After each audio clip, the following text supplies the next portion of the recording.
Buenas señoras y señores a Lápiz Rebobinador, la enciclopedia para nuevas generaciones y ventana de recuerdos y nostalgia para nosotros, los de la vieja escuela, viejo. Soy Andrés Blanco Morales y me acompaña el padre perdido de Regan McNeil, Andrei Calderón Enríquez. Hola, hola. ¿Cómo va todo? Todo muy bien. Qué bueno.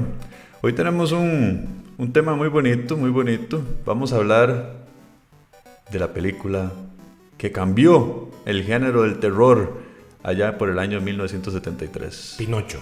Exactamente. Pinocho y Gepetto. Vamos a hablar del Exorcista. Tan, tan, tan. Pero antes de hablar del Exorcista, vamos con nuestro microsegmento Charita, que ya no. Andrei, cuénteme algo que usted extraña de los tiempos de antes, que ya no se hace, aunque puede ser que se haga también, y que usted diga, qué bonito que se hiciera de nuevo.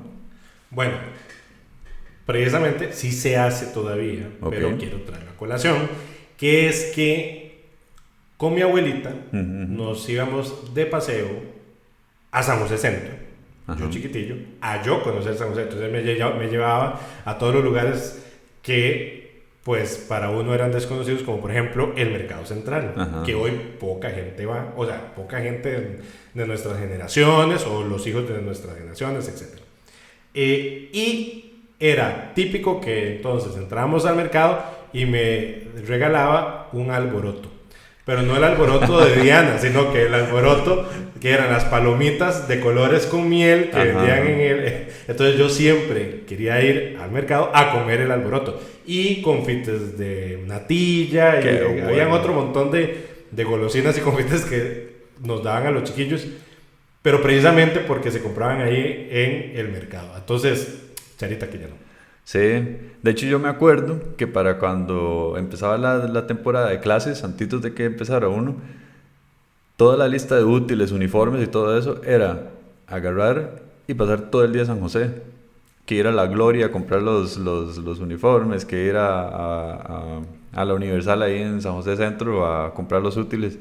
Y sí, de hecho no sé por qué, por el Cine Omni había un lugar que yo creo que a la fecha todavía existe, que me llamaba la atención porque era carajillo y me gustaban los dibujos. Era un lugar que vendía jugo de naranja y tenía un rótulo de esos iluminados donde la foto o el logo era la mitad de una naranja con una carita feliz. Entonces yo siempre que veía eso, incluso cuando iba a la U, que pasaba por ahí para agarrar las paradas de San Pedro, ahí siempre pasaba por ahí y decía, ¿qué jeta? Toda esta estaba aquí, weón, lo de las naranjas. De mi lado, una de las cosas que yo pienso que ya no se hacen tanto, porque no voy a decir que no porque no me consta, pero yo creo que ya la gente definitivamente no, son los juegos tradicionales. No hablando de Jaxes ni nada de eso, porque honestamente yo eso no lo jugaba mucho, pero sí los juegos de ronda. Ajá. Yo me acuerdo que los domingos, cuando yo me reunía con toda la familia, digamos, mis primillos y todo, nosotros jugábamos Mirón y jugábamos Ambo, que ya ni me acuerdo cuál era el objetivo final. Sí. Pero era sumamente entretenido y pasábamos todo el fin de semana ahí jugando esos jueguillos. Sí. Ya eso no se hace. Sí, correcto. Ahora es el celular. Ahora es Angry Birds y otro tipo de juegos. Ajá, Fortnite, exactamente. Ay, Fortnite. Bueno. Arrancamos con nuestro tema. Qué buena canción la del Exorcista. Así hay películas que se pueden... Son muy pocas las películas que se pueden dar el lujo de decir... Alguien escucha esa canción y sabe qué película es. Sí, se transporta inmediatamente. Y una de esas es El Exorcista. Sí, una banda sonora increíble. Una película de 1973 basada en un libro que también fue bestseller, que escribió un carajo que se llama William Peter Blatty. Así es. Este carajo escribió también el guión de la película. Correcto. Por lo tanto, hay cierto apego bastante cercano entre los dos. Fue dirigida por un chaval que se llama William Friedkin y fue actuado, al menos por los personajes principales, por una chavala que se llama Ellen Burstyn, que era la mamá de Chris McNeil, ¿verdad? La mamá de Regan, que usted es el tata perdido. Sí. El famoso padre Merrin, ¿verdad? Que es actuado por Max von Sydow, no sé cómo se pronunciará. Sí, Max von Sydow.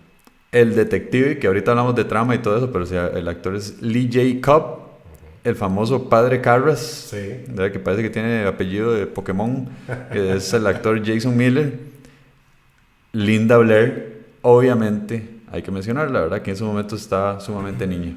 Correcto. Actuaciones o actores que en ese momento no eran súper reconocidos ni así, pero entraron a apostarle a una película que para la época era sumamente controversial. Correcto. De hecho, acotando al tema de los actores, del director y del escritor, antes de entrar en la profundidad, hay cosas muy interesantes. Resulta ser de que para el año 1950, Groucho Marx, el de los hermanos Marx, que fue un comediante famosísimo en Estados Unidos, ustedes tal vez lo habrán visto, no en sus películas, sino tal vez caricaturizado, porque era el de un típico bigotito y unos anteojos y un puro. Bueno, Groucho fue famosísimo en los Estados Unidos y tenía un programa, digamos, de estrellas y de concursos en la televisión. Y precisamente William Peter Blatty participó en uno de esos programas y le pregunta al final del programa: ¿y qué estás pensando? ¿Cuál va a ser tu próximo trabajo? Dice: estoy pensando en escribir una novela. Y ya se podrán imaginar cuál fue la novela. Fue luego El Exorcista. De hecho, él fue supuestamente hasta asesorado por un padre jesuita que sí, le dio, pues... de una historia original, por decirlo así. Ajá, de un caso que realmente pasó. No es que la película está basada 100% en un caso real. Es correcto. Pero sí hubo cierta asesoría, si se quiere llamar así, de un sacerdote jesuita ahí para... Otro tema curioso es que para el papel de El Exorcista, de Max von Sydow, que luego, digamos, ganó Max von Sydow, vamos a ver, este señor era ya sumamente reconocido por, digamos, por ser coestelar en otras películas con actrices como Ingmar Bergman, etc. Y le dan el papel donde él tiene el reto de tener que actuar a una persona muchísimo mayor de como era real. Entonces pasaba horas en maquillaje para poder verse como luego se vio el padre Merrick. Que de hecho se había hecho leña. Correcto. Pero hecho leña. Y otro dato curioso es que Jason Miller, que fue luego el que hizo al padre Carras, dentro de la lista de los actores que estuvieron para ver si hacían o no el papel, estuvieron Marlon Brando, Al Pacino, Jack Nicholson y Jim Hammond. Hubiera sido curioso. Nada que ver Jack Nicholson, la verdad. ¿Ustedes saben? Bueno. Me lo imagino como el Guasón. Sí, como el Guasón. Ahora, si hubieran puesto a Jack Nicholson como el poseído, ahí sí le creo. Sí, es correcto. Luego, otro tema también curioso es que cuando William Peter Blatty anda buscando quién dirige su película, le toca ni más ni menos que la puerta a Stanley Kubrick. Y Stanley Kubrick le dice: pucha, sí, está muy bueno el tema, pero yo quiero tomarme mis licencias para cambiar el guión. Y el hombre dijo: no, salado, nadie me toca el guión. Hubiera sido interesante, como hubiera sido una película de Kubrick en relación al Exorcista. Hubiera sido bastante interesante, de hecho. Sí. Pero sí, de hecho el guión es bastante bueno y yo siento que para la época en que la película salió, es que imagínense, fue en el 73, sí, y como los efectos son efectos prácticos y no computarizados, obviamente, a la fecha la película no se ve tan vieja. O sea, uno la ve y uno dice perfectamente, alguien, un carajillo, bueno, o adolescente, para que no quede traumatizado el niño, un adolescente la ve ahorita, pucha, o sea, de verdad da bastante miedo. Vamos a ver, la película tiene muchas características llamativas.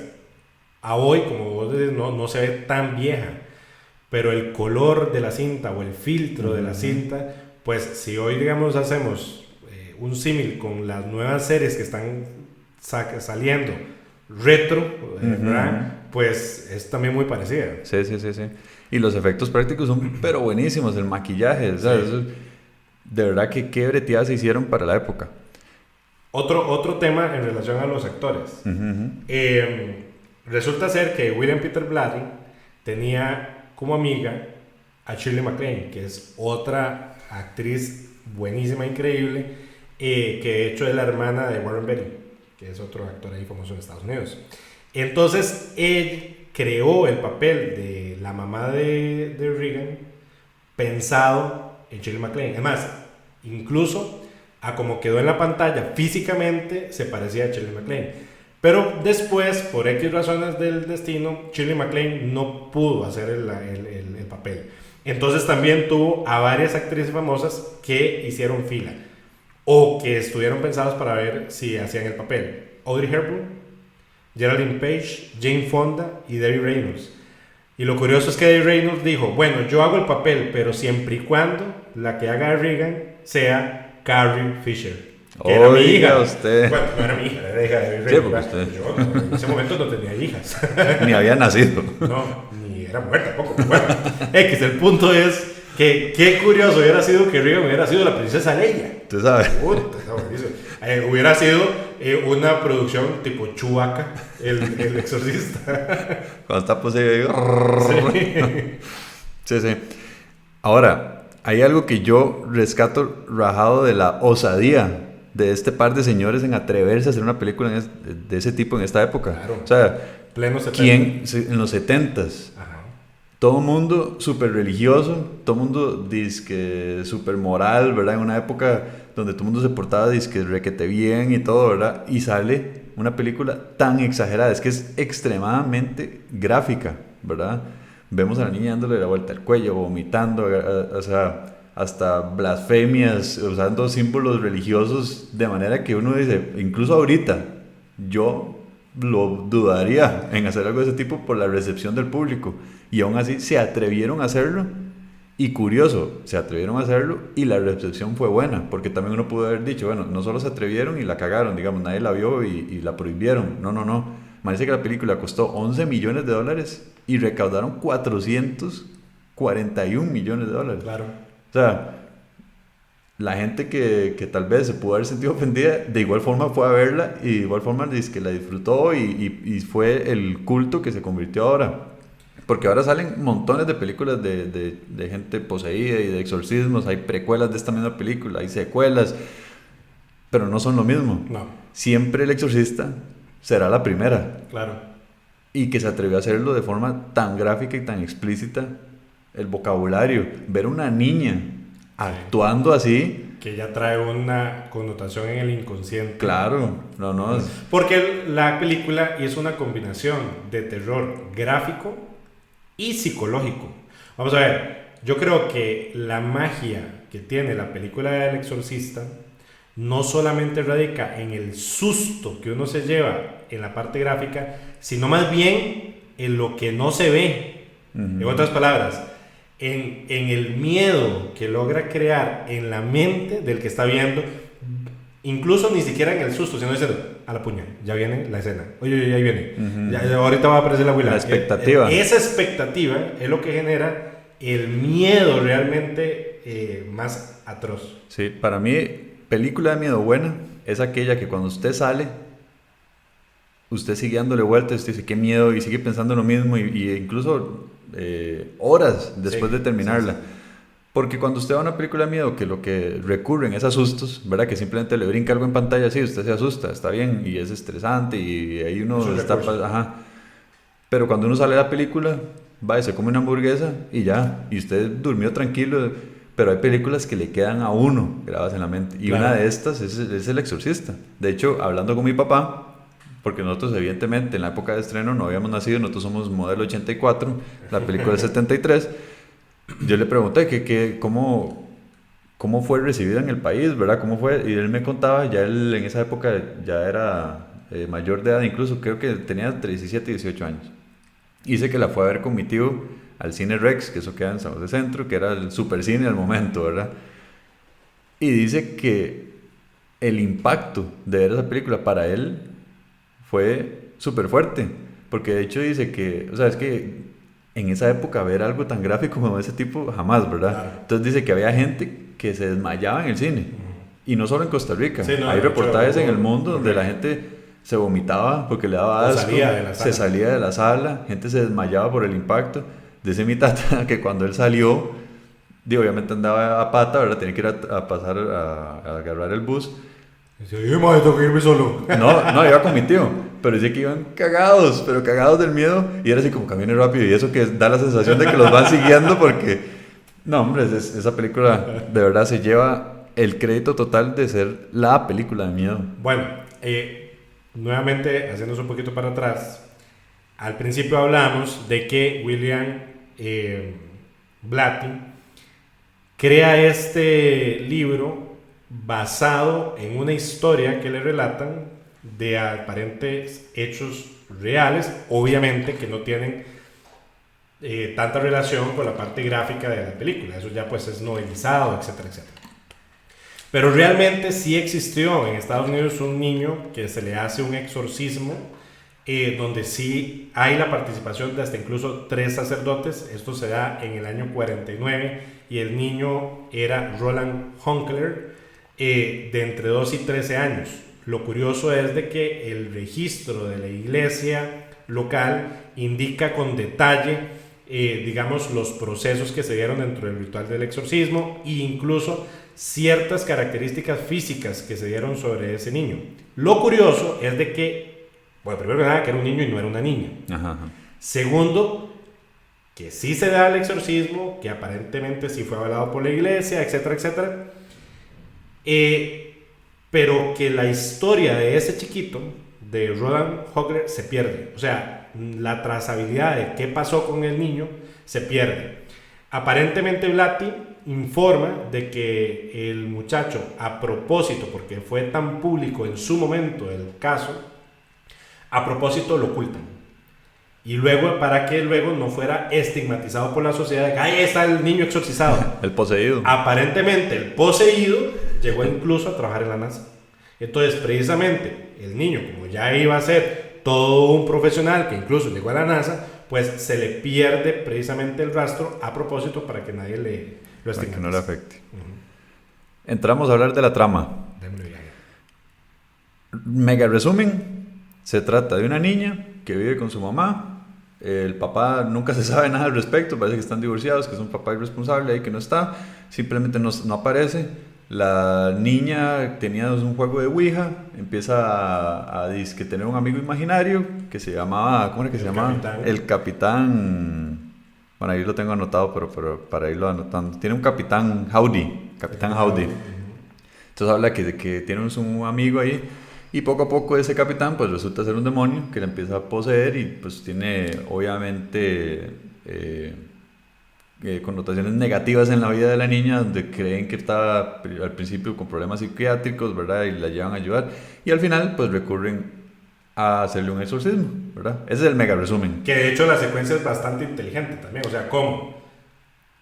Pasan precisamente primero a la parte de investigación médica o darle tal vez una respuesta racional, incluso llegan doctores a revisarla, etcétera, que si hubieran saltado directamente al tema meramente de explicación parapsicológica, religiosa, tal vez no hubiera tenido también el impacto que luego tiene. O sea, tienen una secuencia muy lógica en la narrativa, digamos, de la historia.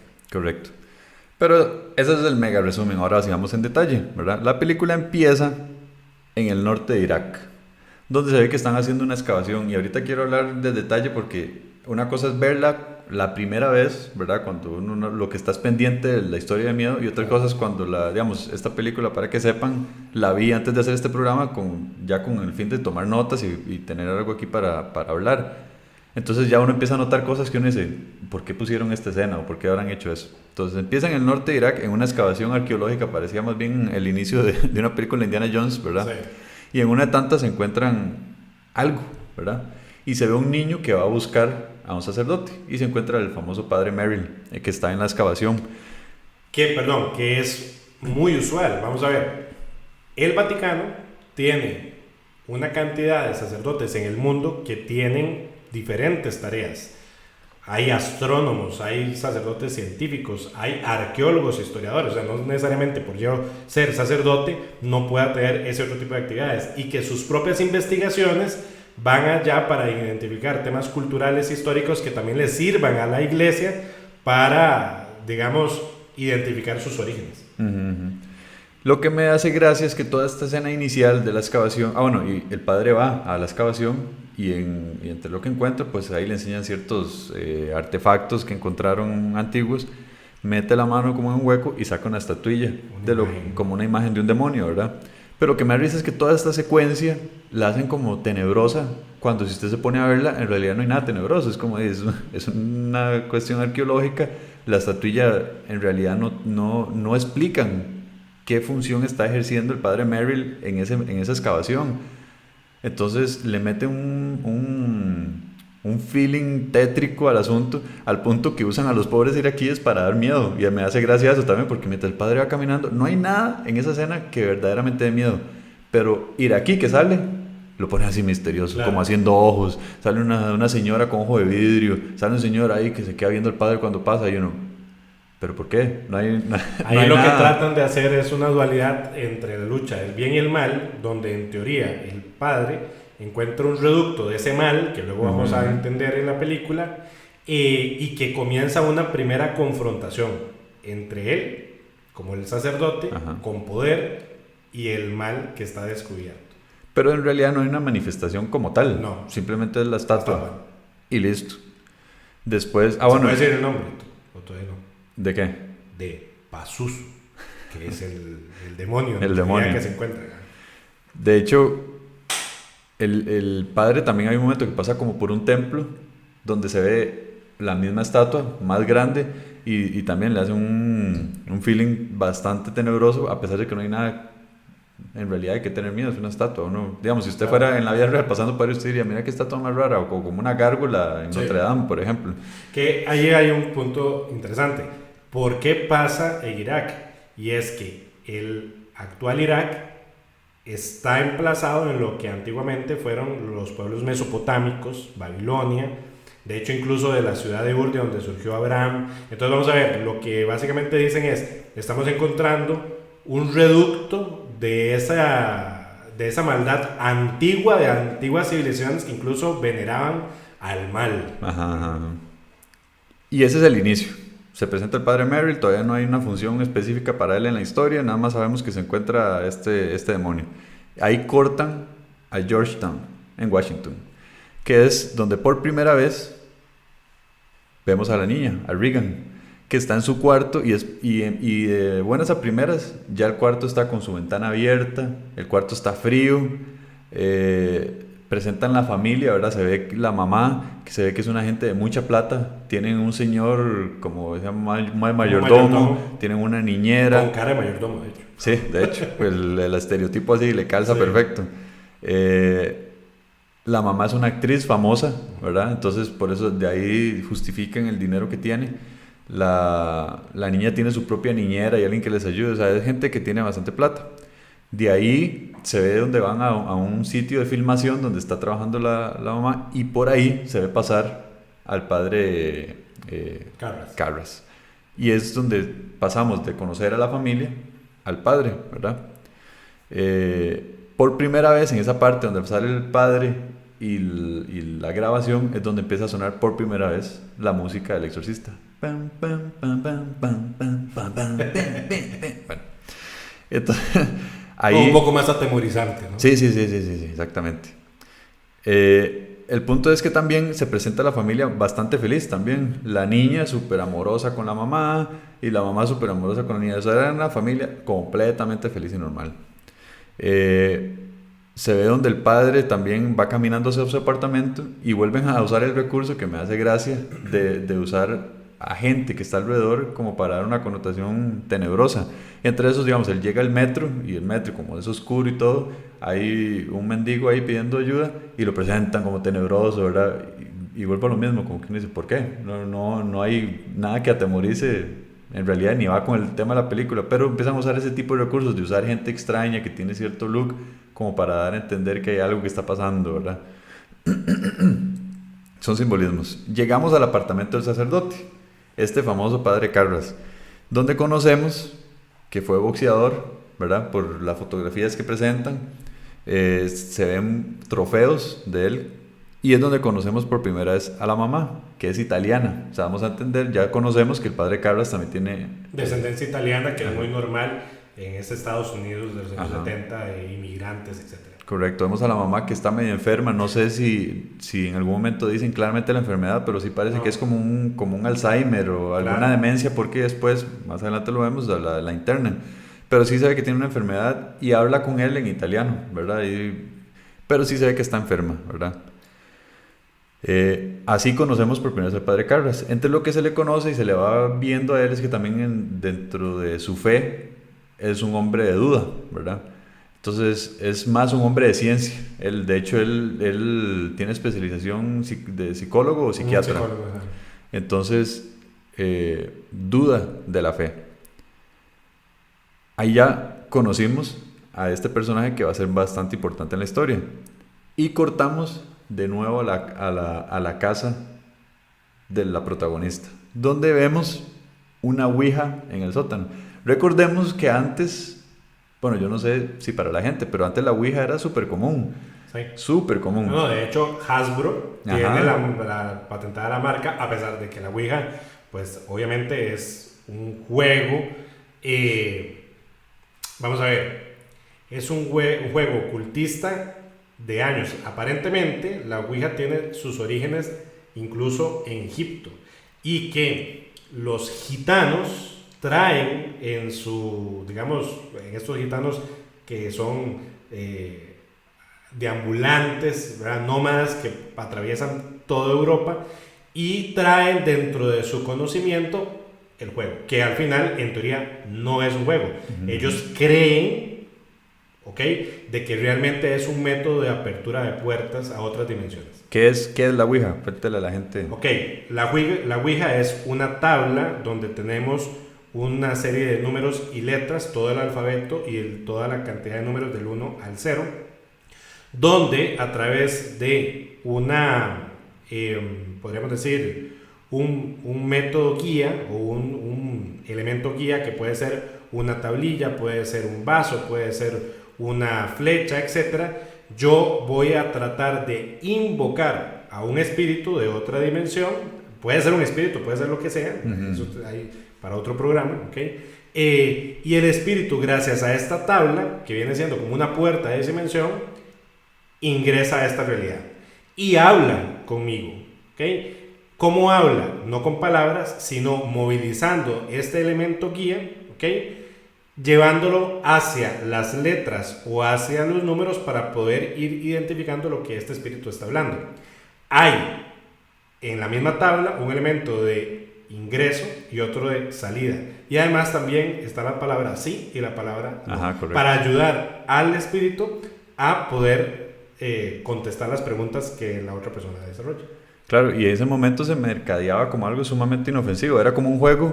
De decir, voy a hacer preguntas tontas, ¿verdad? De hecho, los como chiquillos... el Miguelito de acá. Ajá, de hecho. Entonces la gente lo que hacía era hacer de verdad preguntas tontas. Los niños era, ay, ¿le gusta tal chavalillo? Sí, decía la vieja. ¿Me gusta tal chavalilla? Sí, tal cosa. ¿Me gusta o voy a pasar el examen? O sea, cosas sumamente tontas y sumamente inofensivo. Y es por eso que incluso en la película, cuando se presenta la ouija y la mamá lo encuentra, no reacciona de ninguna forma mal.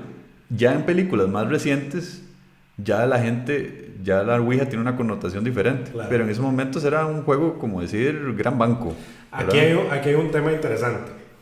Es que entre 1800, de 1800 a principios de 1900, en la sociedad americana específicamente, y europea, sobre todo de Inglaterra, etc., se generó una tendencia que era el espiritismo.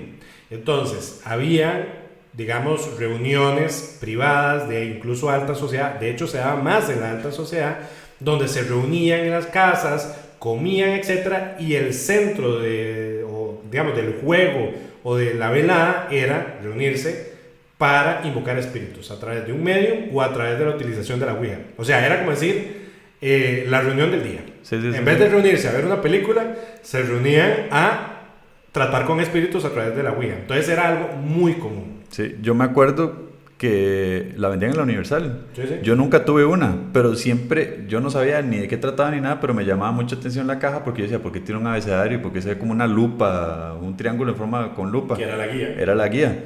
Yo decía, ¿de qué tratará ese juego? En realidad no trataba nada, pero me llamaba mucho la atención que fuera tan común. Ahora no se consigue en ningún lado. Correcto. Y menos en Costa Rica. Vamos a ver, con el tema de la ouija como tal,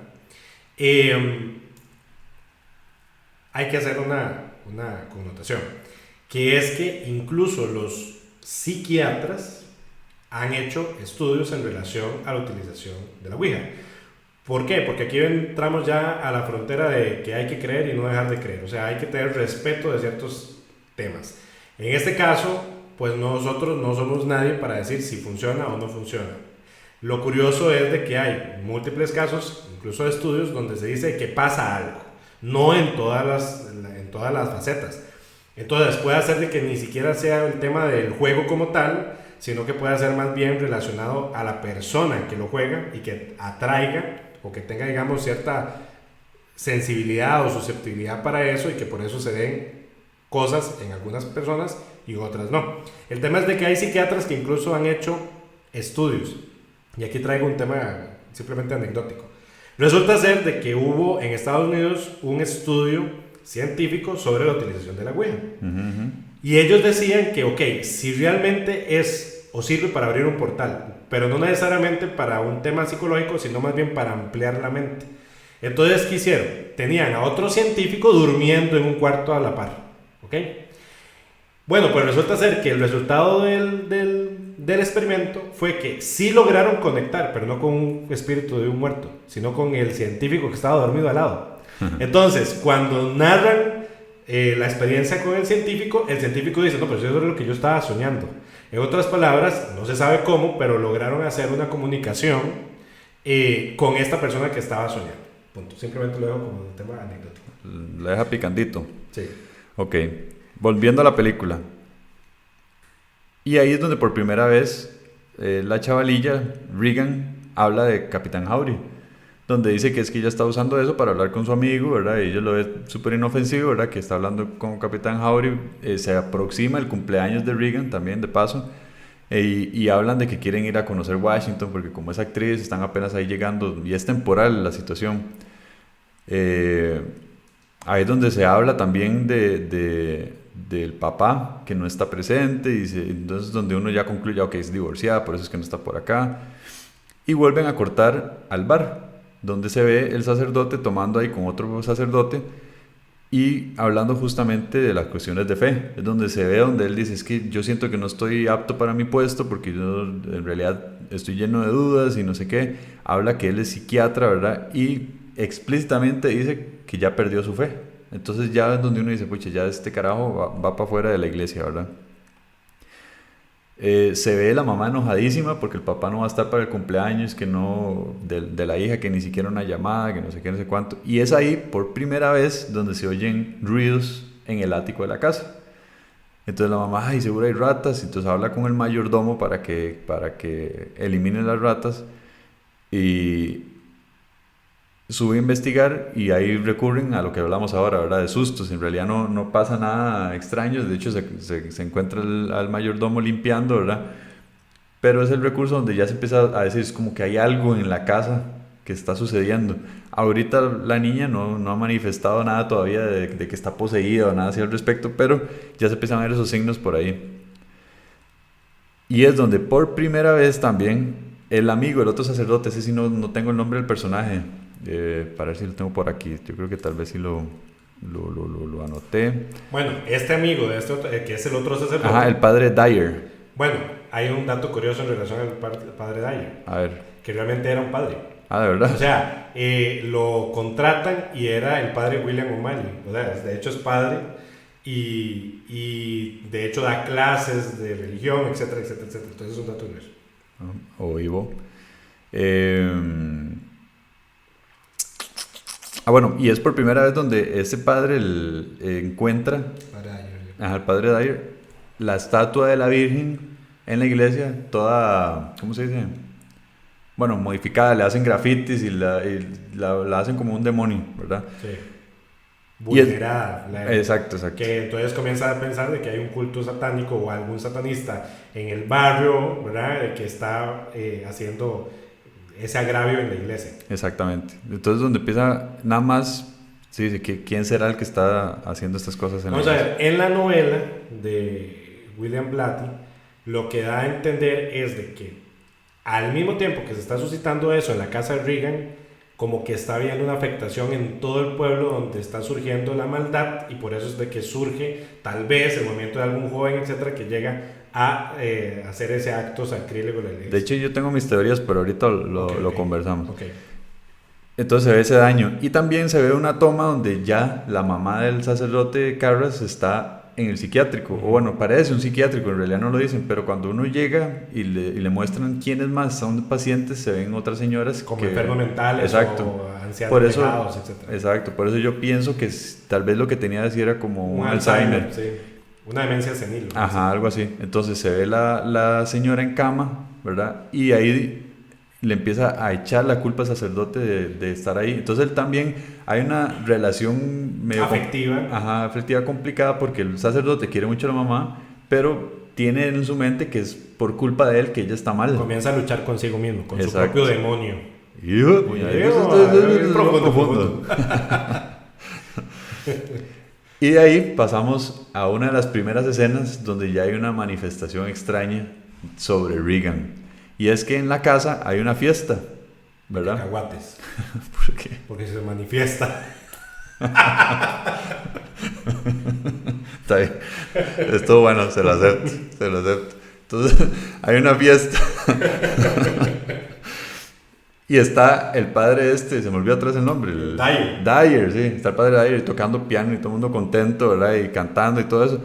Y de un momento a otro, llega la niña a la sala y nada más se le queda viendo y le dice al padre, vas a morir allá arriba. Y se echa una mía en media sala. Y se orina. Y se orina en la sala. Y la gente se queda así como, ¿qué le pasa a esta abuela? La mamá de hecho se asusta.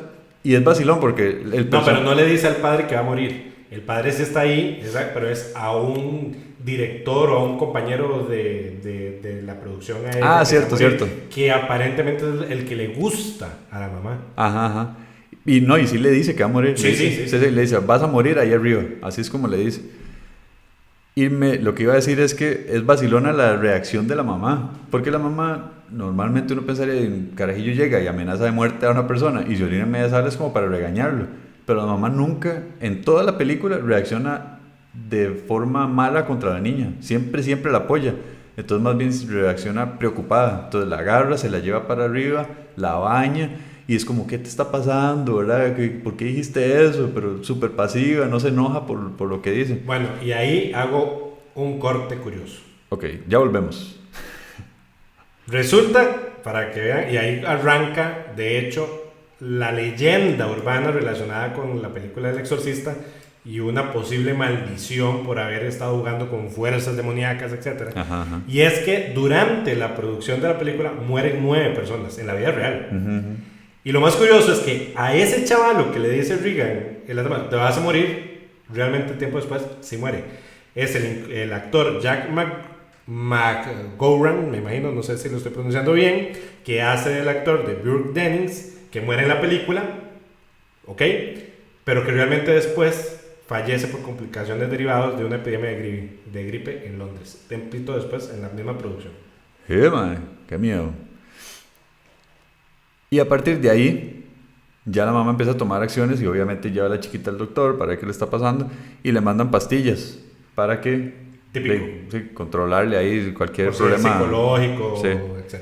Y es donde por primera vez vemos la cama moverse sola.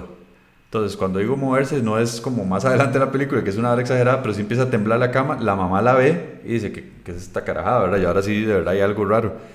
Y la señora está súper asustada.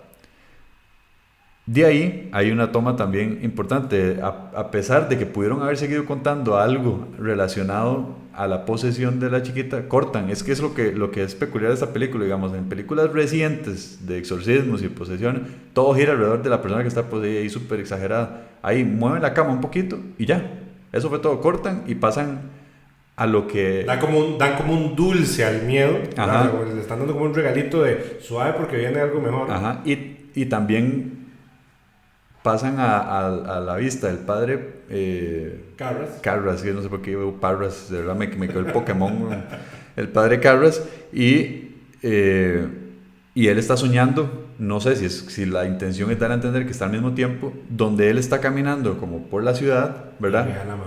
Ve a la mamá saliendo del metro. Ajá, y se le queda viendo y que le empieza a decir, ayúdame, ayúdame, pero Como que se le leen los labios, en realidad no se escucha.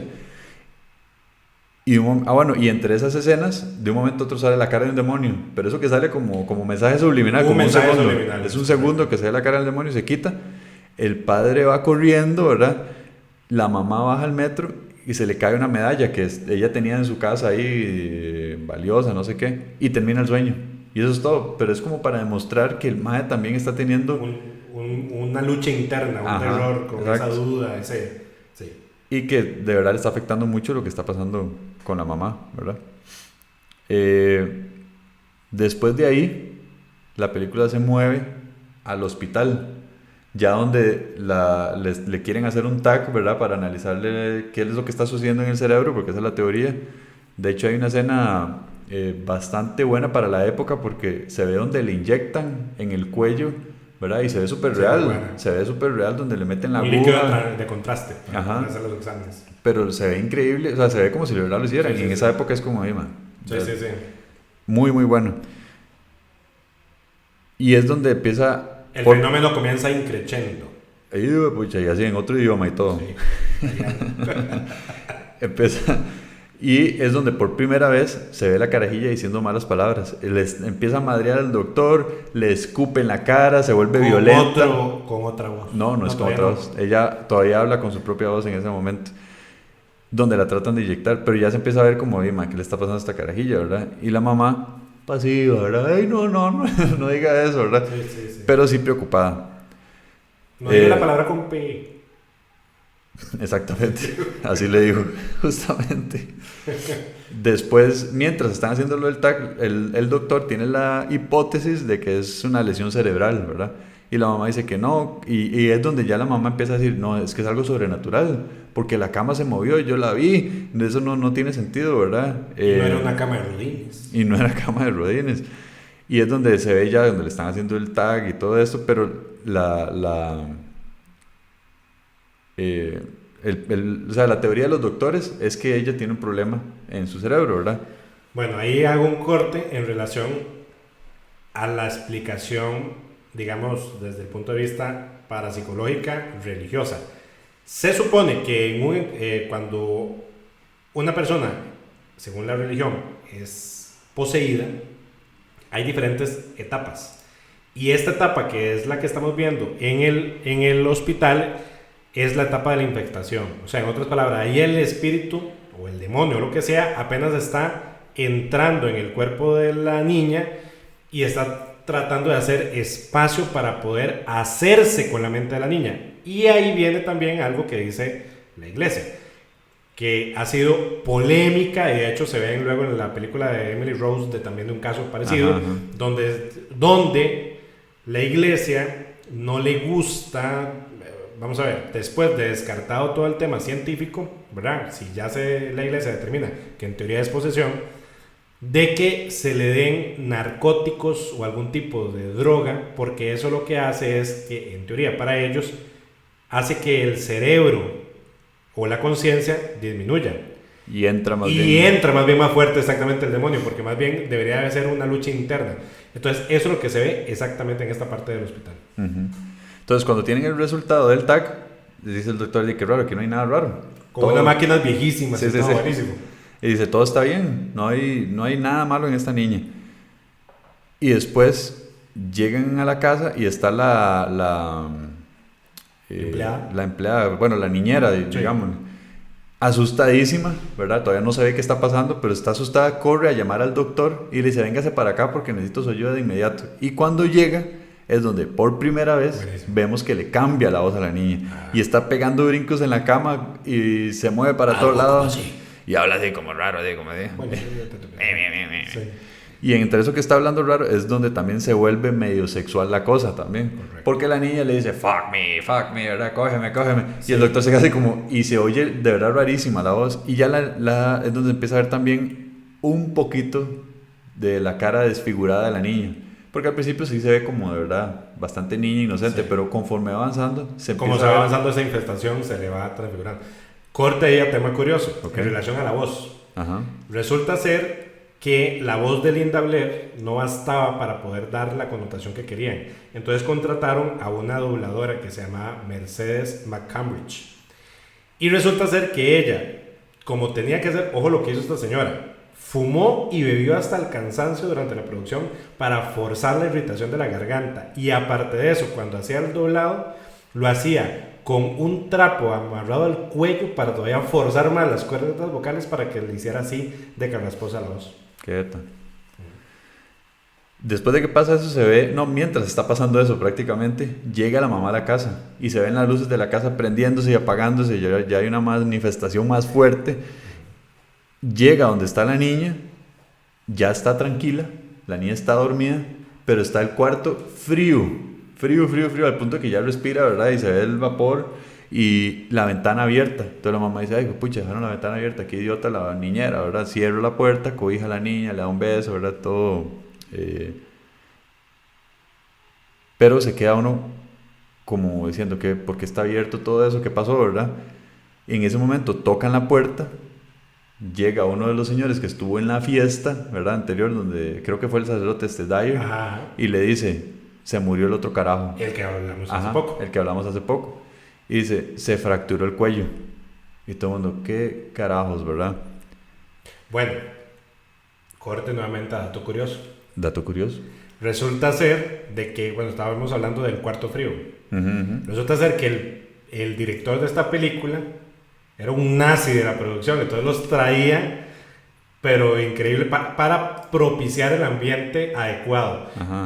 Comenzando que, por ejemplo, tenía pistolas de salva y a cada rato andaba disparando las pistolas para asustar a la gente, para que en el momento que estuvieran asustados por el disparo de la pistola, hicieran inmediatamente después la grabación. Y el cuarto de Reagan fue un cuarto frío donde utilizaron 4 acondicionadores que hacían que la temperatura bajara hasta 40 grados. Entonces, de hecho, luego, tiempo después, Linda Blair, cuando habla de su experiencia, dice que fue una experiencia traumática porque ella la obligaban a andar solamente con un camisón en un cuarto que todo el mundo estaba congelado y por eso hacían el vaho, para que se viera gráficamente el vaho, y él estaba frísimo. Congelado. Y ahí pasan a una escena donde le hacen una sesión de hipnosis a la niña, ¿verdad? Y es donde ya el encargado de la hipnosis, no me acuerdo el nombre del personaje, ya explícitamente le dice al demonio, salga, ¿quién es el que está ahí, verdad? Entonces, bueno, incluso le pregunta a la niña, ¿quién es? Y vuelve a decir que es el Capitán Howdy, que está a veces dentro de ella, dice ella, ¿verdad? Antes de que ya se termine de transformar. Entonces, cuando empieza la hipnosis, le dice, salga, ¿verdad? Y en una de tantas ahí ya, donde ya de verdad se transforma la huila, ¿verdad? Golpea al chavalo y ya hasta se ve que tiene una fuerza mayor a la de una niña, evidentemente, porque lo bota y se le tira encima, ¿verdad? Y todo el mundo como, ¿qué está pasando? Y le agarra los huevos. Sí. Sí. Y el otro con una fuerza sobrehumana. Imagínense. Titanísimo.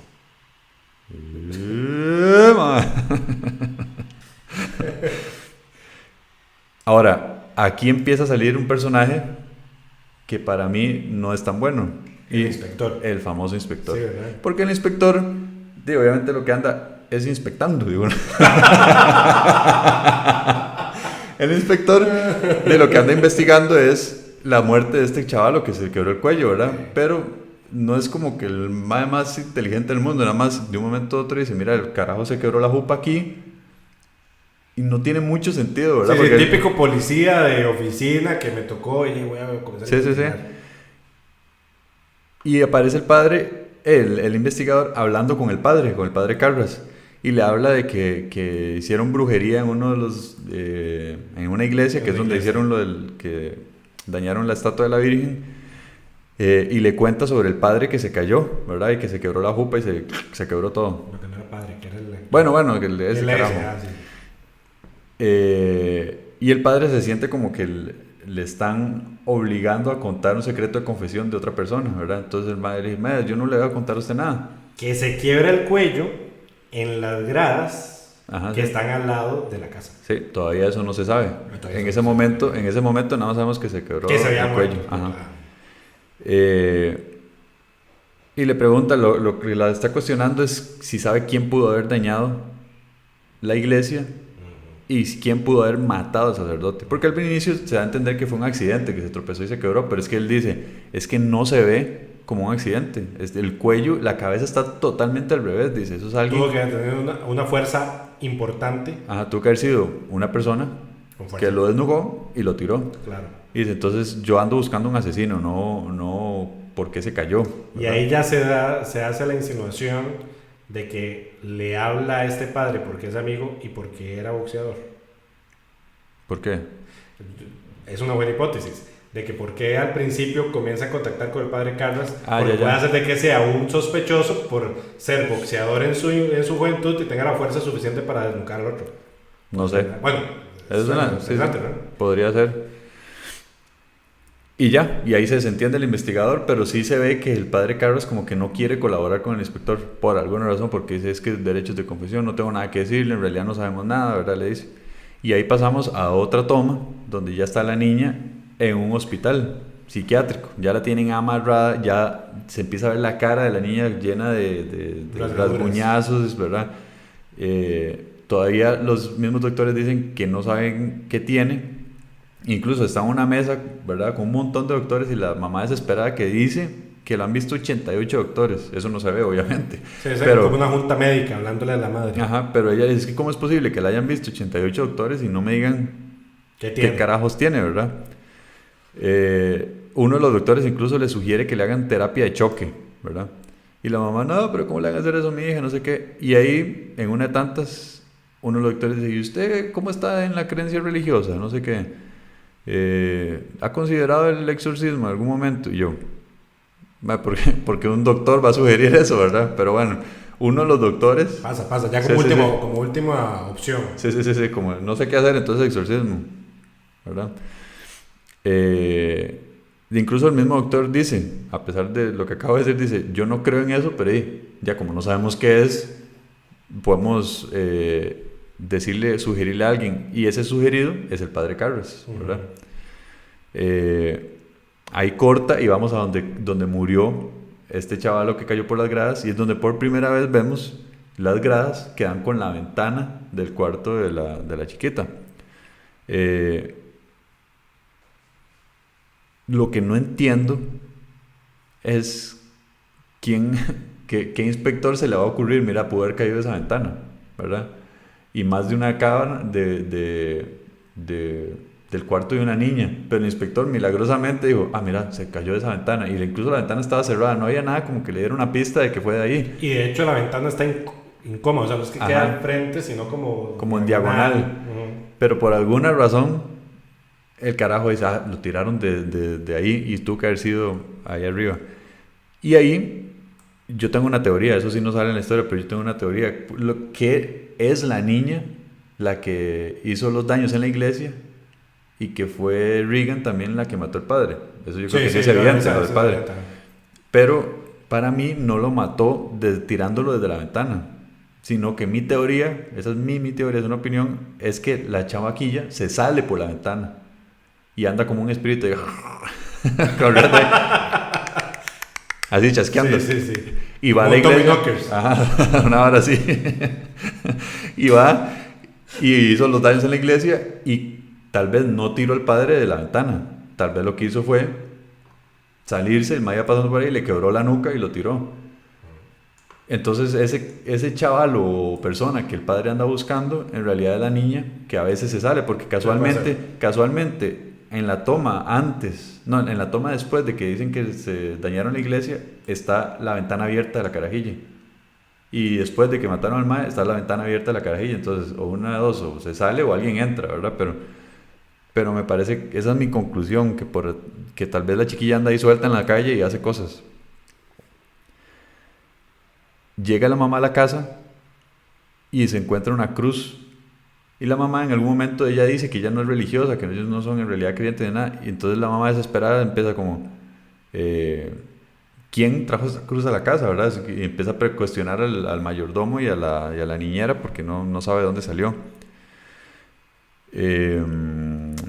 Para ver qué más. Llega el investigador a la casa, que esa es la parte que para mí no tiene sentido. O sea, ¿por qué un investigador, incluso el investigador se lo dice así claramente, dice, es que ese señor estuvo en su casa y estuvo con su hija, solo, y como dándole a entender a la mamá, yo creo que su hija fue, obviamente no se lo dice explícitamente, pero, o sea, uno en la vida real, ¿qué va a estar un investigador sospechando de una niña de 12 años que lo tiró por una ventana que no está directa a las escaleras, está en diagonal? Esa parte para mí no tiene mucho sentido. Y el investigador ahí como cuestionando a la mamá, no sé, no encaja como con la historia. Por eso el personaje de este investigador no me like. Pero bueno, el punto es que ya ahí hay una cierta presión del investigador con la familia, ¿verdad? De que hay algo ahí alrededor. La mamá sí sabe algo, de hecho, después lo dice. Ahí no es la escena donde en teoría el inspector encuentra como... Vamos a ver, ¿no es cierto que ve algo de cerámica en la cocina cuando está hablando con la mamá? ¿O eso es después? No estoy seguro. O no fue un detalle que oí. No es la estatuilla de Pazuzu. Ah, ¿será eso? Sí, yo creo que sí. Bueno, vamos a tener que verla. Vamos a tener que verla otra vez. Ay, no, mejor no. Pero bueno, ya ahí llega un momento donde se empieza a escuchar cosas en el cuarto, llega la mamá corriendo, ¿verdad? Y es donde ve por primera vez cosas que vuelan por el cuarto. Entonces se ven libros y el armario, ¿verdad? Y es una escena de las más fuertes de la película, que es el demonio violando a la hija. Donde ella con la cruz con un crucifijo comienza a masturbarse. Sí, a tontos. Esa escena yo no... Y sangre. Y luego agarra la cara de la mamá y se la pone precisamente en su pelvis y se llena de sangre la doña. Ajá. Que de hecho, aquí viene otro dato curioso. Dato curioso del exorcista. Resulta ser de que es precisamente con algo relacionado con esa escena que contratan a Linda Blair. Porque resulta que tienen a varios niños para poder hacer de la escena y le preguntan el director le pregunta a Linda Blair, que era una niña, ¿no? Dice, tratando de explicarle la escena de masturbación, y le dice, ¿usted sabe lo que es masturbarse? Y dice, claro que sí, yo lo hago, ¿usted no? Así le dijo, y en relación a esa respuesta es que le contratan. Y hay otro tema en relación a eso. Después de que a ella le agarra la cara de la mamá, de la actriz, y la llena de sangre, ¿verdad? La empuja. La doña cae y pega un grito, ¿verdad? Resulta ser que eso pasó en la vida real. Resulta que el director, nuevamente, que estaba medio sádico, ¿verdad? Quería dar la impresión de que la niña tenía mucha fuerza para poder lanzar a la doña.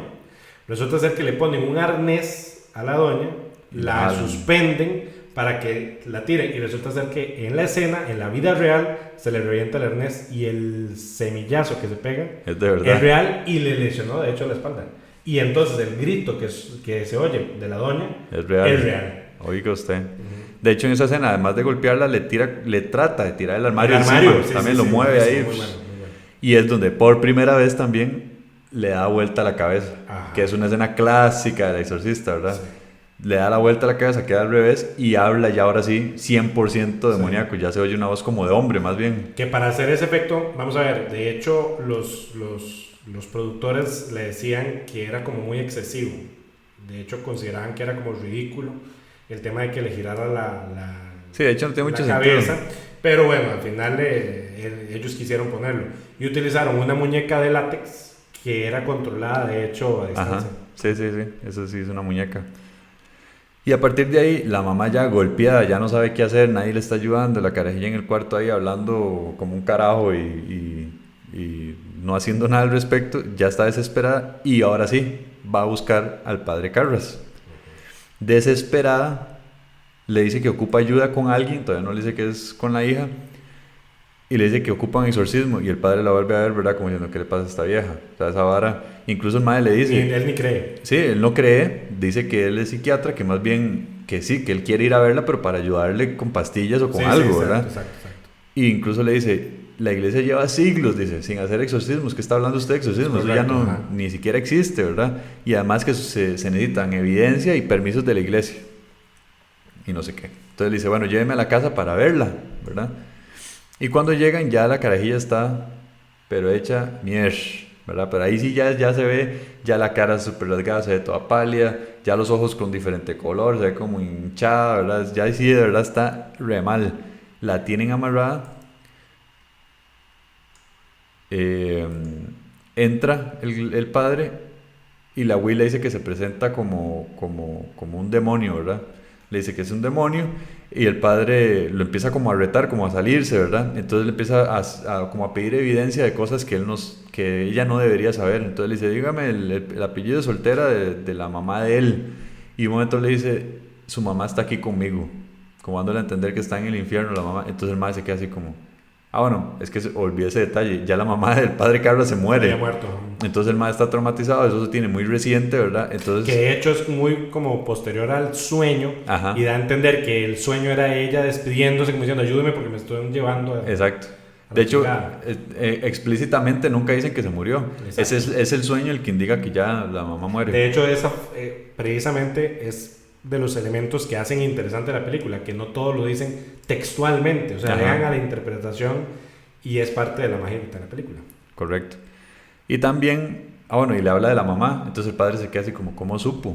¿Verdad? Eso sí nadie lo sabe, ni apenas se están conociendo. Y también es la primera vez en la película donde se ve la carajilla vomitando verde y le vomita encima al padre, ¿verdad? Y el padre así como con un pañuelo le dice, ¿qué es esta vara, verdad?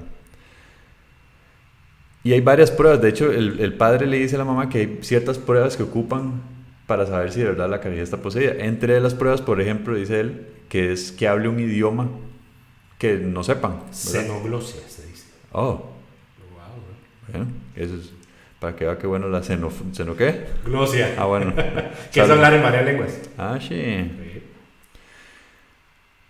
Y mientras va pasando eso, se ve que mientras el padre se va moviendo de la casa de ella a la iglesia y a investigar más cosas, siempre se ve el inspector siguiendo al padre como se fue. Ese es, para mí no tiene sentido el personaje del inspector, es como porque metieron ahí como darle para un tinte de Black Noir. Sí, tal vez, no sé, es como raro. Sí. No tiene mucho sentido que hasta sospeche ese padre, porque hasta ese momento no hay ni relación con la familia ni nada. Yo digo que la sospecha del padre tiene que ser, que nuevamente, como no lo dicen textualmente, lo dan para la interpretación, que es eso. Vamos a ver, el padre era amigo del otro padre. Fue pugilista, o sea, fue boxeador joven, por ende tenía la fuerza suficiente para hacer eso. Entonces tal vez por ahí ande el merquetengue. Entonces el padre dice, bueno, voy a tratar de agarrar evidencias de que si está poseído o no. Entonces se va, regresa a la casa, trae una grabadora. Buenísimo, sí. ¿Verdad? Y cuando llega, incluso el demonio, la carajilla, lo saluda con un buen día para hacer un exorcismo, que también es una frase muy característica de la película. Correcto. Se ve donde se abre la gaveta y el padre lo anda como retando con sus acciones mágicas. Ajá. De hecho el padre trata de reaccionar muy prudente, ¿verdad? Se abre la gaveta y él en vez de asustarse se queda así como, la vuelve a cerrar lentamente y le dice, vuélvalo a hacer. Y el demonio le dice, yo hago las cosas cuando yo quiera. Sí, exacto. Como retándolo. Muy bueno. Y le comienza a hablar como en francés. No, le habla en latín. Sí. Y el padre sí sabe latín, entonces donde por primera vez de esa prueba que él necesitaba de ver que supiera otras lenguas, ya la tiene. O más bien, ahí es donde el tema, no, más bien es, le habla en latín, entonces él dice, usted sabe latín, entonces le comienza a hablar y como que el demonio, en vez de contestarle, ahí sí le dice como le pupule majela guagua, algo así en francés, y dice, usted no sabe nada. Sí, y es donde saca una botellita de agua y le empieza a tirar agua, ¿verdad? Y el demonio, me quemo, ¿verdad? No sé qué, no sé cuánto. Y cuando sale, le dice a la mamá, ¿sabes lo que le tiré yo? Agua normal. Agua normal. Correcto. Entonces el padre sigue ingenuo, ¿verdad? Sí, muy bueno. Dice, yo no creo esto, está como raro. Por un lado sí se ven cosas raras, pero por otro lado le tiro agua, que no es agua bendita, y la otra ahí quemándose. Entonces hay algo raro. Pero la logra grabar. Y la logra grabar en un momento donde él sí no reconoce el idioma, ¿verdad? Nada se oye... Se va el sacerdote donde un amigo y le dice, ¿usted ha escuchado este idioma? No sé qué, no sé cuánto. Y el otro mae le dice, mae, eso es inglés. Pero, Y el mae, ¿cómo? ¿Qué es inglés? Y dice, pero lo está hablando al revés. Mae, pero entonces, cuando y se escucha y se oye Mary. ajá, O sea, Meryl, el nombre del padre del inicio, que hasta ahora no sabíamos por qué se estaba llama Meryl Brown. Mary Poppins. Sí. Se oye donde al revés está diciendo Mary, llamando al sacerdote que había aparecido al puro inicio de la película. Sí. Hay una escena curiosa. Corte curioso. Con Andrei Calderón. ¡Ping! Resulta que hablábamos de que la voz que tuvo que utilizar Linda Blair fue doblada por esta señora Mercedes McCambridge, ¿no?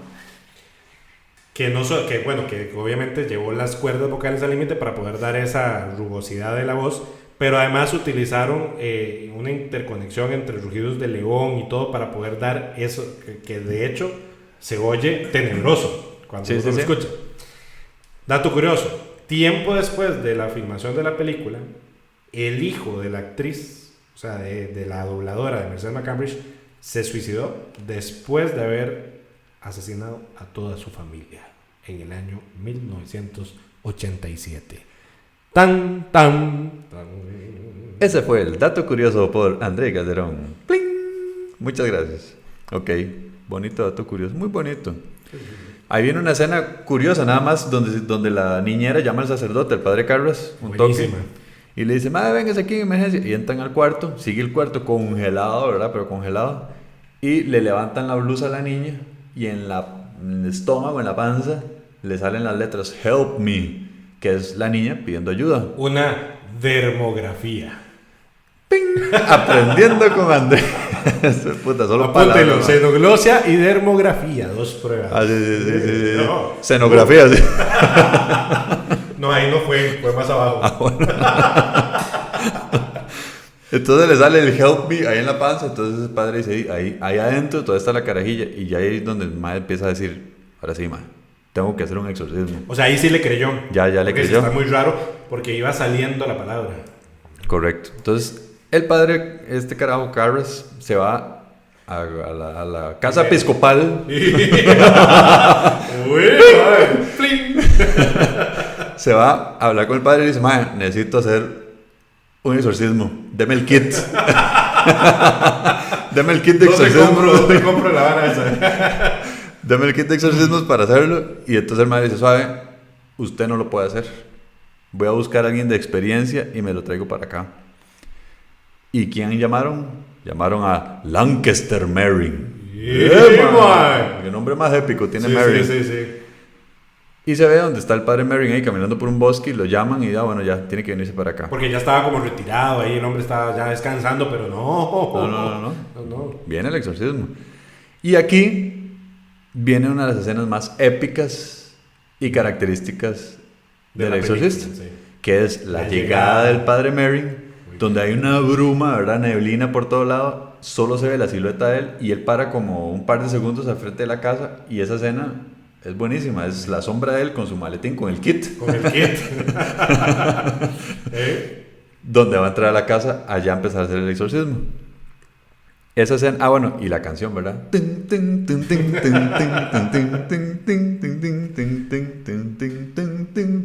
Bueno, gracias, porque si no me para yo sigo. Entonces cuando llega, ahí le ponen las reglas claras del padre Merrin al padre Carras y le dice, no hable con el demonio. Bueno, de hecho, llegando, lo primero que se oye es el bicho de arriba diciendo Merrin. Así. Y está la casa vuelta loca, ¿verdad? Le dice, tráigame al padre Carras y le pone las reglas claras. Le dice, madre, usted, usted no me le habla al demonio, número 1. Número 2, solo pregunte cuando sea necesario, porque el demonio siempre le va a mentir, dice, siempre. Y va a mezclar la verdad con tal de hacerle un ataque psicológico a usted, así que no lo escuche. Esas son las reglas que le puso. El padre Carras le dice al mae, es que tiene que tener cuidado porque son 3 demonios, no es uno. Y el mae Merrin le dice, no, papito, es uno, güey. Lo está engañando, es parte de lo que usted cree. Y empieza, ahora sí, el exorcismo. Sí, Están en el cuarto, ¿verdad? El padre empieza a abrir el kit ahí, saca el agua bendita, saca la Biblia, se catrinea, ¿verdad? Se echa perfume. Y entonces ya empieza el rito, ¿verdad? Le tira agua bendita, ya el demonio empieza a gritar, saca el crucifijo y empian a rezar, ¿verdad? De hecho es buenísimo porque le dice, yo no sé qué cosa, tome agua bendita, cállese. Sí, de hecho, lo mandan a callar. Y pues tienen que seguir un ritual que está en un libro, ¿verdad? Entonces el madre le dice, yo tengo que decir unas cosas y usted tiene que responder. Eso es lo único que tenemos que hacer. Ignore lo que le diga este carajo, nosotros ahí le ponemos. Entonces, mientras están rezando y tirando todo lo que tienen que hablar, vuelve a vomitar, que es por segunda vez en la película que sale, encima al padre Merrin. El lugar igual frío, y el demonio se está quejando ahí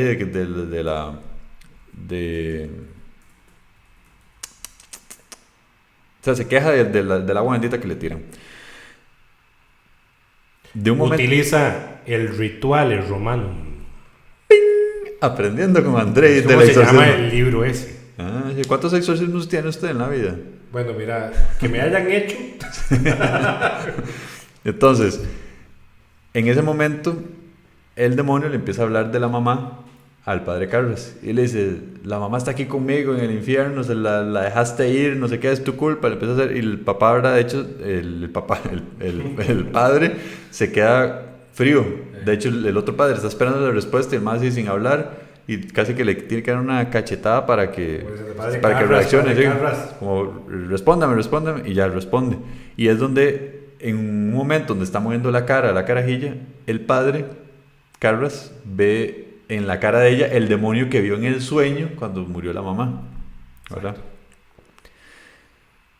La casa está temblando, ¿verdad? Se mueve para todos lados. De hecho, los padres pierden los dos el equilibrio y se rasga el techo. Sí, se vuelve loco. No es tan loco como en las películas más recientes, pero sí es creíblemente loco, es decir, en la medida de lo que cabe, ¿verdad? Sí. Y es donde ya con muchísima fuerza el demonio se libera de las ataduras que tiene en la cama y empieza a flotar, que es la primera vez en toda la película donde ya vuela. Entonces los dos padres se quedan así como, esta carajilla aquí flotando, weón. Y mientras está flotando y le está tirando agua bendita, donde le cae agua bendita se le rasga la piel. Sí, pero es una llaga, ¿verdad? Buenísimo efecto, escena, sí. Buenísimo efecto. Y es donde por primera vez se oye esa frase clásica de la película donde dice, el poder de Dios te lo comanda, el poder de Dios te lo comanda. The power of God commands you. Ajá. Puña, si usted es italiano. Sí, no, inglés, la escenografía. Yo creo que me voy a tener que... Yo creo que estoy poseso. Sí. Y es donde el padre Merrin dice, bueno, vamos a descansar un ratico.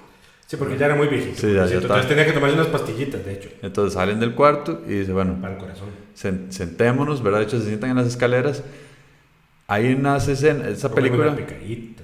Sí, una chiqui. Una chiqui con leche. Entonces, están sentados en las gradas, pero no se dicen nada. Ahí, la escena original, o en el guión original, en ese momento hablaban ellos dos, no sé de qué. De hecho, la versión original tiene dos escenas. Esa, que quitaron. Esa, que es cuando hablan, que no sé de qué hablarán. Y la escena que no sale en la película original, que es la carajilla subiendo las gradas. Spider-Walk, exactamente. Esa salió en la versión reeditada que sacaron, que en los 2000. De hecho, dato curioso. ¡Bling! Dato curioso con resulta que la quitaron porque en la original, o sea, cuando la hicieron el efecto en 1973, tuvieron que contratar a una contorsionista para poder hacer la escena. Pero tenía unos arneses, o sea, se veían los hilos donde la echaron. Entonces fue hasta en la reedición donde ya lograron borrar con tecnología los hilos que la pusieron. Aprendiendo con Andrei. Muchas gracias. Entonces sí, se van a descansar. El padre Merrin está hecho pistola, como dice Andrei, ocupaba unas pastillas para el corazón. Entonces se va al baño a tomarse las pastillas. Y hasta donde entendemos eran del corazón. Bueno, haber sido otra cosa. Sí, puede haber sido Viagra. Pudo haber sido, sí, claro. Entonces... se va el padre al baño y queda el padre Carras solo. Muy mal hecho, porque para variar. Padre tontín, ¿verdad? Sí, o sea, lo primero que le dicen, sí. Uy, va. Entonces se va a la habitación, ¿verdad? Seguro que a saludar al demonio un ratico, ¿verdad? Sí, para contar chistes. Usted y cuando... te apuchas, lo meten. Y apenas, no, ya me aputa centro.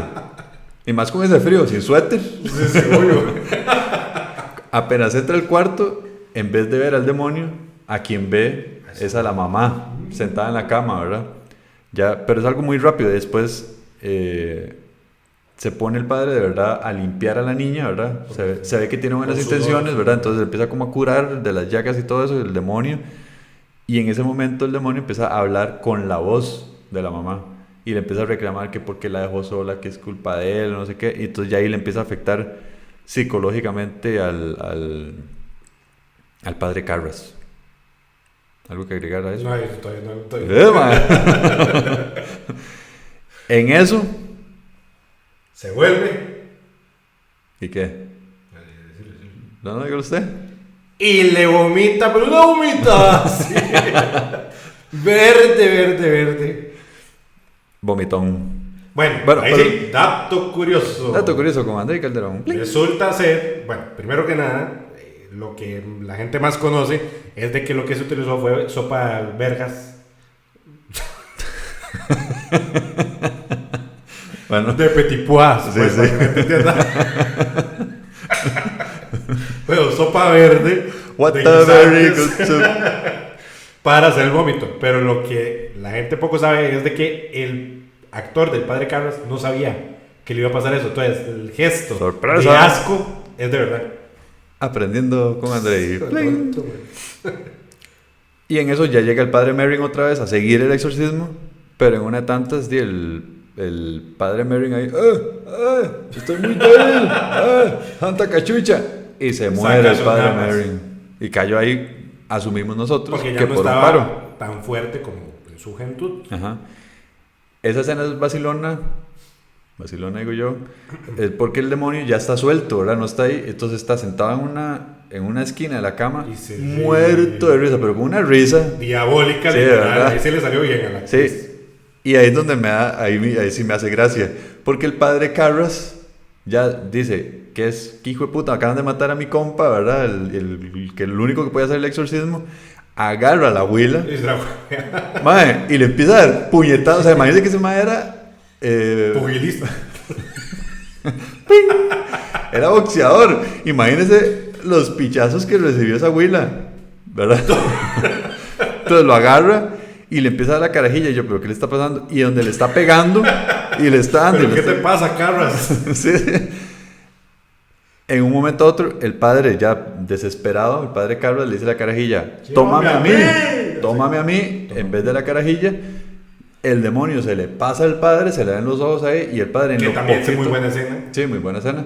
Y el padre, en lo poquito que le queda de conciencia, dice: de aquí nos vamos los dos o no se va ninguno. Claro. Brinca por la ventana y se manda. Aduciendo lo que le había pasado al actor, se lanza, cae y se desnuca y uno dice, bueno, y se ve ya la carajilla curada, digamos, ya habla normal, llorando, llega la mamá. Pero esa escena es curiosa, porque entonces yo digo, la película se llama El Exorcismo y nunca nunca hicieron el exorcismo. No. El padre Merrin murió tratando de hacerlo y el otro padre tuvo que suicidarse para llevarse consigo al demonio, que en teoría no se lo, porque hay película 2, ¿verdad? Sí, que esa no la he visto nunca en la vida, por cierto. Y ya, y es que es así como termina la película en realidad. No, luego entonces viene el otro padre, el Dyer, y le hace los santos óleos. Los santos óleos al padre caído debajo de esas escaleras. Que por cierto, dato curioso con André Calderón. Hoy las escaleras forman parte, o sea, porque existen ahí en Georgetown, forman parte de un tour. Y entonces la gente dice, y aquí son las escaleras del exorcista. El tour del exorcismo. Que por cierto, el emplazamiento, dato curioso, el emplazamiento donde se da la filmación es ni más ni menos, espérate para ver, ya te digo. Contame. Espérate, estoy anonado. Te sentaste en un charco. Sí. Bueno, es en una calle que termina con 666. Ya eso sí me suena muy jalado, sí creo que es paja. Puede ser que lo hayan puesto después. Puede ser. Suena muy jalado. Pero la película termina ahí. Ahora, cuando pasa todo eso, obviamente se ve el inspector en el fondo como diciendo, yo tenía la razón. No se cuenta mayor... Bueno, de hecho se ve una escena donde ya están empacando para irse de la casa más adelante, ¿verdad? Con la carajilla. Pero me hace gracia porque partiendo del hecho de que el inspector era tan sorompo como es, y habiendo muerto el padre Carras, con esa lógica, la carajilla tuvieron que haberla arrestado. Porque entonces, según las conclusiones del inspector, sí se tiró del otro padre del cuarto de ella, la iglesia, el grafiti que hicieron, y el otro padre. Y esa carajilla probablemente sufrió que la encarcelaron. No sé, no tiene sentido. Por eso no tiene sentido la historia, para mí, con ese personaje. Otra cosa que en mi conclusión, en mi opinión, es que no tiene sentido es la historia del padre Merrin al inicio. Es totalmente sobra. Que perfectamente no hubieran contado esa parte, la historia se cuenta normal y al puro final dicen, vamos a llamar a un padre que sí sabe de exorcismos, y llega el padre Merrin. No había necesidad. Aparentemente, en el universo expandido del exorcista, o sea, en la historia del libro, etc., lo que se habla es de que en su juventud el padre Merrin hace un exorcismo en África, ¿okay? Porque como él era arqueólogo, bla, bla, bla, y se enfrenta con ese demonio específico que él encuentra ahí en Irak, en el Cepasusu, y por ende lo que da a entender, digamos, es de que se vuelven a encontrar ya viejos y que es este mismo espíritu. Sí, pero ya como no se tiene ese contexto, pues las escenas parece que sobran. Sí, exacto. Es que obviamente la relación que existe entre todos es que es el mismo demonio. Correcto. Y porque claramente el demonio lo llama por el nombre y todo, pero no es necesario para la película. Correcto. Y hace que sea la escena principal, el inicio, perdón, un poco confusa, porque entonces ¿para qué contaron todo eso y que encontró el demonio si al final de cuentas incluso la misma estatua no influyó en la historia? Sí, no influyó. Entonces, para mí, sobró. Y el papel del inspector, knackers. Bueno, datos curiosos de cierre. Aparentemente, personas afines a círculos satánicos presionaron durante la producción de la película para que no se diera, porque Satanás podría entrar en ira al verse ridiculizado por una mala posesión demoníaca. O sea, presionaron de que como se habían hecho mal lo del exorcismo, entonces de que Satanás tal vez se pondría malo. Eso por un lado. Luego, aparentemente la duración duró 224 días, cuando se tenía previsto de que se iba a dar solamente en 85 días. O sea, duró más de la cuenta por todo lo que pasó, porque comenzaron a desarrollarse una serie de accidentes en el plató. Incluso hubo un incendio dentro del plató, que eso llevó a que llamaran a un padre verdadero a hacer un exorcismo dentro del plató, porque tenían miedo de que se desarrollara. Al final, ¿y eso es cierto o es leyenda urbana? No, es cierto.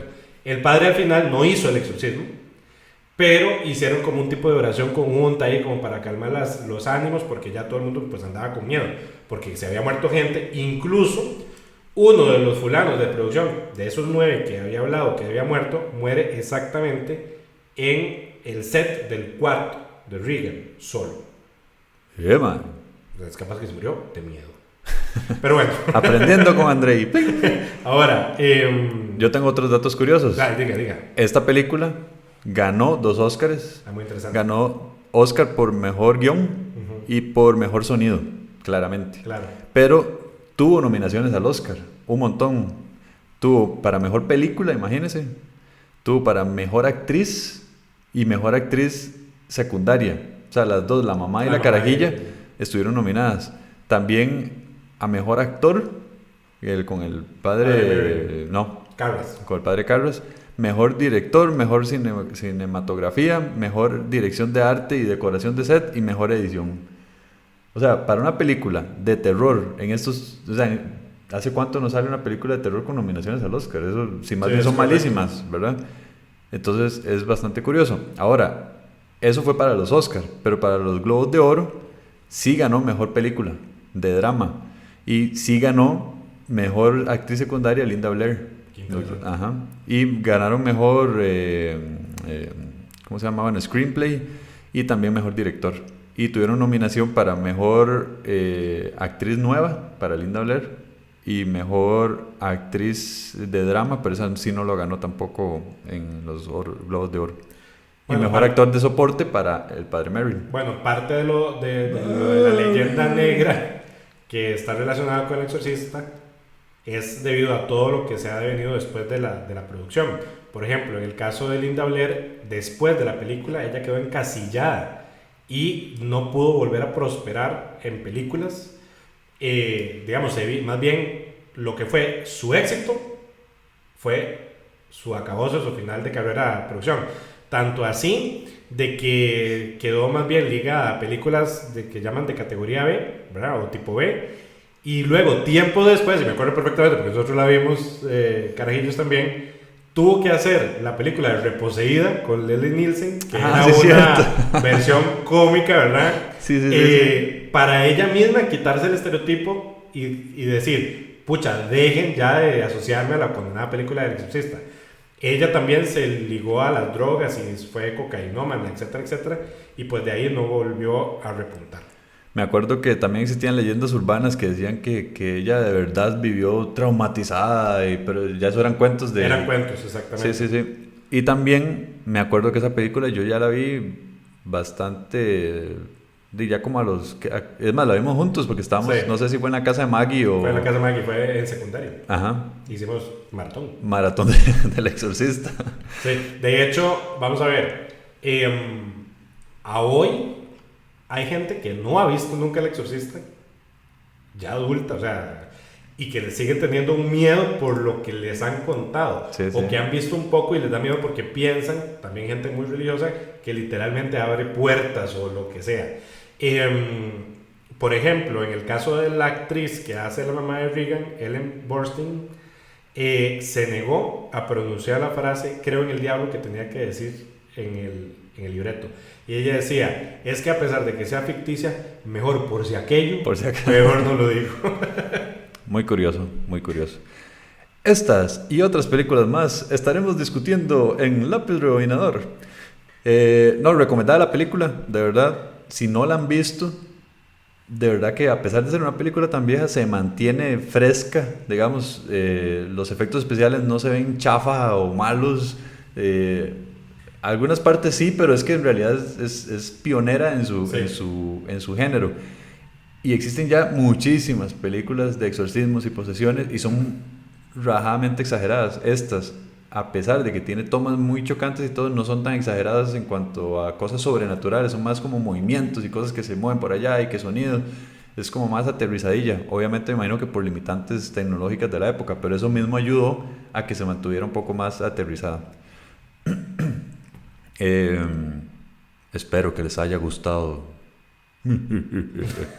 Bueno, precisamente decirles de que el objetivo de esta sesión era más bien espiritista. Era precisamente hablar de películas que nos hubieran causado realmente miedo o una impresión, y iba a ser una serie de películas de las cuales íbamos a hablar, pero obviamente por tiempo más bien simplemente nos centramos en una sola, así que vendrán nuevos capítulos interesantes. Si les gusta nuestro programa, compártanlo. Pueden seguirnos en redes sociales, en Instagram y en Facebook. Aparecemos como Candanga Studios. Y si nos buscan... en Twitter y en Facebook. Salimos como Candanga Studios. En Instagram salimos como fm.candanga. Y pueden visitar también nuestra página, que es candanga.fm. Compártanlo si les gusta. Déjenos sus comentarios. De verdad nos gustaría saber qué piensan ustedes de la película. Y nos vemos en la próxima. Hasta luego.